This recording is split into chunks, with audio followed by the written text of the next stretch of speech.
মুন্সিগঞ্জের দক্ষিণ ইসলামপুর এলাকায় ককটেল সদৃশ একটি বস্তুর বিস্ফোরণে সজীব নামের এক শিশু মারাত্মক আহত হয়েছে। বিস্ফোরণে তার ডান হাতের কবজি উড়ে যায়। এছাড়া তার বাম হাত ও তলপেটেও আঘাত লেগেছে।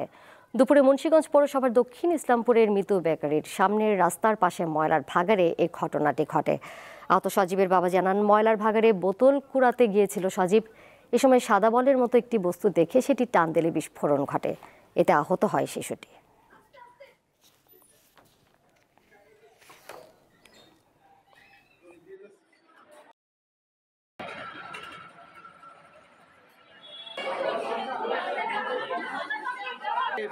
আমি হাসপাতালে।